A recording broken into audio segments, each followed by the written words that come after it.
एक बार की बात है, एक लड़की थी जिसका नाम सारिका था। सारिका 15 साल की लड़की है जो छुट्टियों में अपने गांव दादा दादी के घर घूमने जाती है। सारिका जब अपने दादी के घर पहुंचती है तो उसके दादा दादी अपनी पोती से मिलकर बहुत खुश होते हैं, पर ये बात किसी को नहीं पता थी कि जल्दी ही इनकी इस खुशी पर ग्रहण लगने वाला है। सारिका का कुछ दिन तो उसके गांव में बहुत अच्छे से बीता। फिर एक दिन सारिका अपने सहेलियों के साथ गांव के बगीचे में खेल रही थी। सारिका खेलते खेलते आम के पेड़ को देखती है। उसके बाद वो अपने सहेलियों से कहती है, चलो न आम तोड़ते हैं। सारिका ढेले से आम को तोड़ने की कोशिश करती है और उसका ढेला आम पर लग भी जाता है, जिससे आम गिर जाता है। पर आम गिरते हुए थोड़ी दूर मिट्टी में दबे एक पोटली के पास चला जाता है। सारिका जब आम लेने वहां पहुंचती है तो उसे पोटली का थोड़ा हिस्सा उसे दिखाई देता है। वो सोचती है कि क्या है ये सोचकर वो पोटली बाहर निकल लेती है। उस पोटली को खोलकर देखती है तो उसे उसमें कंगन मिलते हैं जो बहुत पुराने दिख रहे होते हैं। सारिका को तो पता भी नहीं था कि ये कंगन उसकी जिंदगी का सबसे भयानक हिस्सा बनने वाला है। वो कंगन उसे अपने और आकर्षित कर लेता है, जिसकी वजह से वो उस कंगन में अपने घर लेकर चली आती है।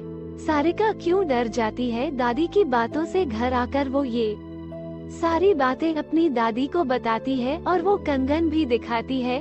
फिर दादी ने जो कहा वो सुनकर सारिका डर से कांपने लगती है। दादी कहती हैं कि वो पोटली कोई आम पोटली नहीं थी, वो एक चुड़ैल की पोटली थी। तुमने ये कंगन उस पोटली से निकालकर उस चुड़ैल को गुस्सा दिला दिया है, वो तुम्हारे पास जरूर आएगी। सारिका डरते हुए दादी से बोलती है, मैं समझी नहीं दादी, वो क्यों और कैसे आएगी?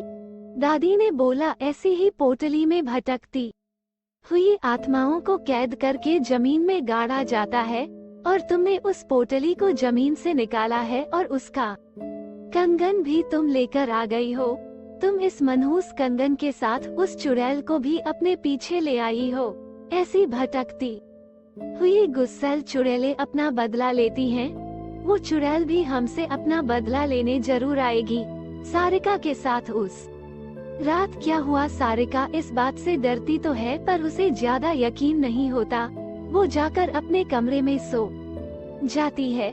उसी रात को करीब 1 बजे उसके कमरे की लाइट जलने बुझने लगती है। सारिका की नींद खुलती है तो देखती है लाइट नहीं है।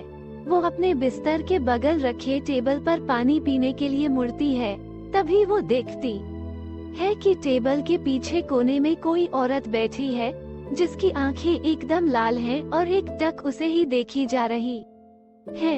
सारिका चिल्लाते हुए अपने दादी के पास जाती है, पर दादी के कमरे में दादी उसको नजर नहीं आती।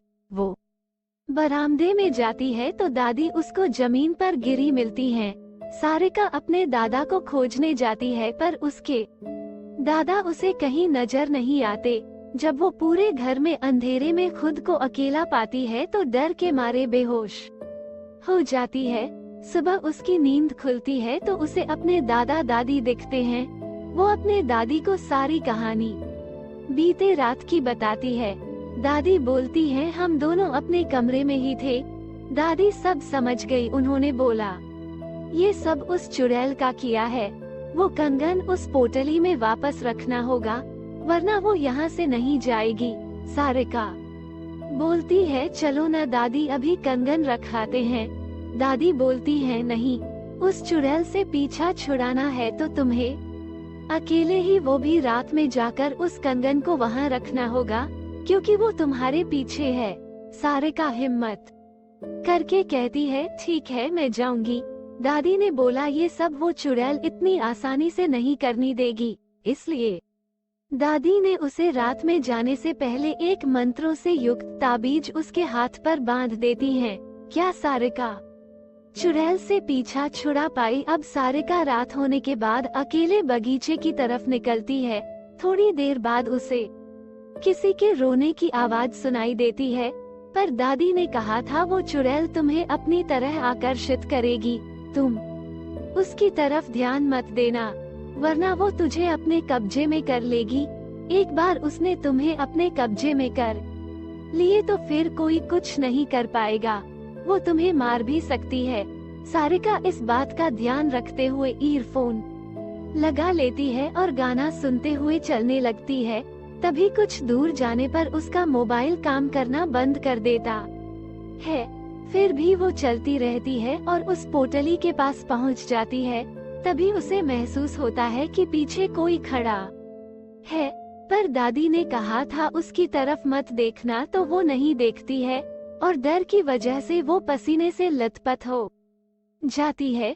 फिर वो हिम्मत करते हुए उस पोटली को खोलकर उसमें कंगन रखती है और जमीन में गाड़ देती है और आंख बंद करके बहुत तेजी से वहां से भागती है।